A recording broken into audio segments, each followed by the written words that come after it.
we've established and kind of, I think, reinforced some of the mechanics of this movement, and we have, I think, hopefully contextualized its applications a little more thoroughly, that this is a thing you could just sort of deploy, you know.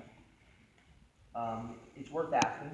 I mentioned at the beginning of the semester that this is not so much a, okay, I've been flattened or smashed in me, and now what semester, but more of a, before they smash you, deploy this regard, and you can reset the fight kind of semester. But what if I suck? Okay. And I manage to let my opponent get my head, or they're en route to getting my head. The question is worth asking, can I do this to someone? And the answer is sometimes. What I'm going to show now is a variation.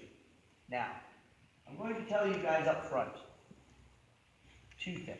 Number one, this is the variation I use probably most often.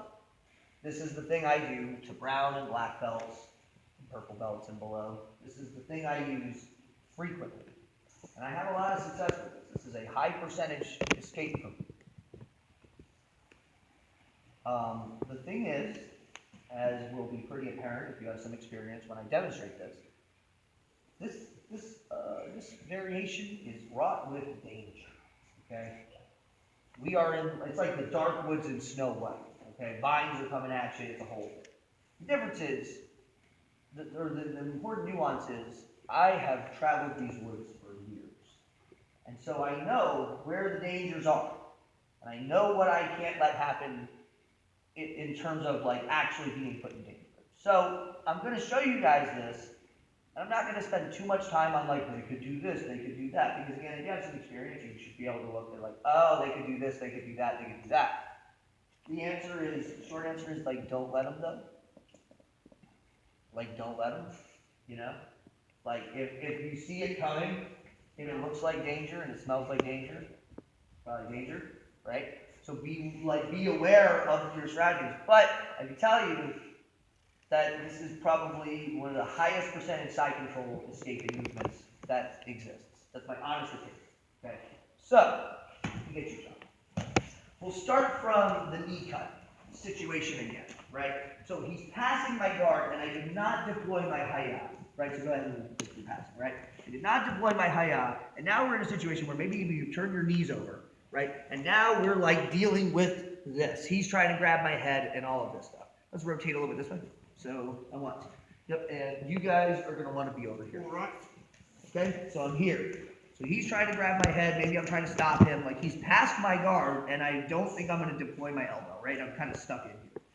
What I'm going to do, let me move this hand just for visibility reasons. Can everyone see what my hands are doing, and can everyone see between John's knees?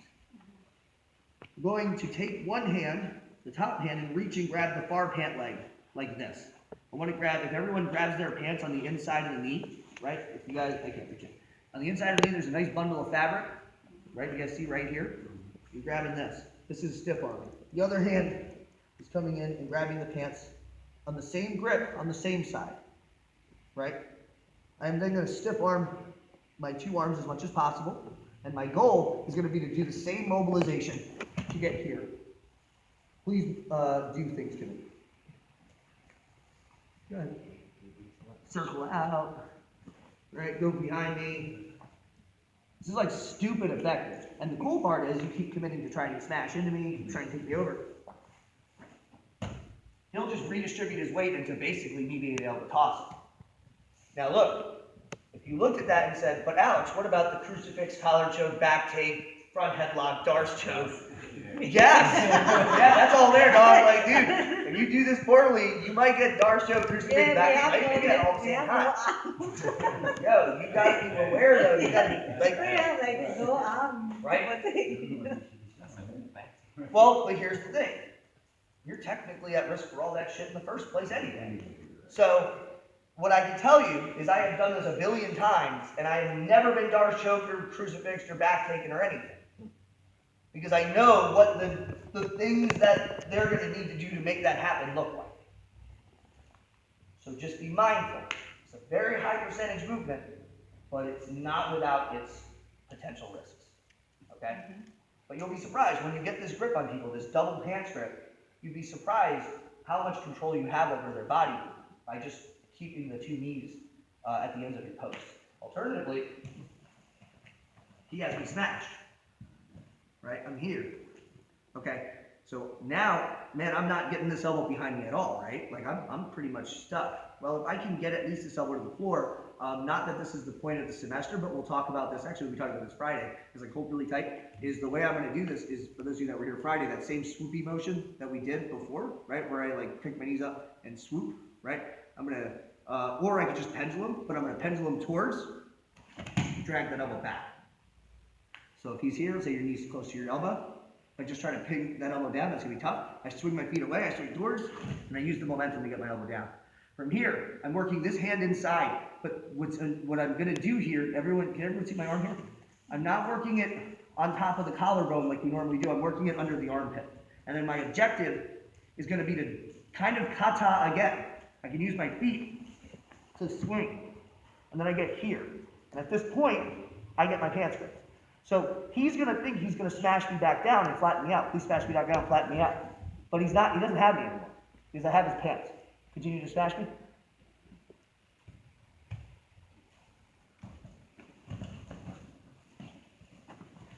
Like, once I mobilize my knees and I have those pants gripped, it's really hard to feel like it seems like you should be able to get past that, but you're kind of at the end of the post. So your legs can never get close enough to drive into me, and that head control kind of stops being a factor. So when you do the stiff arm, so you hit your knee both in when you turn, right? Say that one more time? Like when you do this, and then like. Yeah, you just hop up to your knees. To me. Yep. So, you want to see that? Jim, figure everything. So, I'll show the two contexts for that. Number one, we're here, he knee cuts, and he beat me to the punch, and he's already squaring up, right? So it's like, I'm still kind of in the scramble, but like, I don't realistically, at this point, if he's settled and I haven't gotten my elbow behind me, it's like, dude, trying to, it's going to be very difficult, right? So I reach for this pant grip. Ideally, my knuckles are like kind of punching, almost like, you can say like my palms turned up would probably be the best way to put it. But honestly, you could ask John, the second time I just kind of had whatever. Really what it is I want two pants grips and I want to post my staple my arm, or extend my arm. So go ahead and grab my head, right? So he's grabbing my head, he's trying to smash me over, and I just grab, and I grab, and then I stiff arm. And once I get this, smash into me, please. Sorry. I kind of have this weird positional advantage. Kind of hacks the whole side control system. Again, if he breaks one of those grips, if he manages to get behind me, if he manages to involve his feet, it's a different semester, but just don't let those things happen. And then one more thing, where side control has to be smashed, right? So number one is, remember you see how this D and elbow are really close? So that's what's keeping my elbow from going to the floor. So my feet go far away, swing close, and I slide that down. From here, I'm actively pressing that frame. Remember, guys, those of you here on Friday, remember, my frame is not low at my, like, sort of my pinky knuckle. It's not high up here, it's down to my elbow. And I pressure. You can ask Jim, I'm actively pushing that into him. This hand is going to windshield wiper in and just kind of weave through and go under his armpit, okay? And then I'm going to kind of wiggle my way to my side. So go ahead and put pressure on me. As he's pressuring me, I'm kind of wiggling through and getting this. And then I grab the pant legs. Once I get this, it's like he can grab my head, he can smash into me, right? It's like he kind of doesn't have anything. Yeah. Right? It seems like he should have it. And again, if I let him get a deep collar grip and get behind me and do all this, then yeah. As long as I have his legs in front of me with that grip, we'll go back one time. As long as I have him here, he doesn't have anything. And then once I get to my knees, it's like he really doesn't have anything. And I can keep this knee up high if I want to be careful, but even here, it's like, go smash into me, get behind me, do whatever you want to do. It's like he's going to do more, he's going to compromise his position more trying to attack you than I compromise my position by going sort of Superman.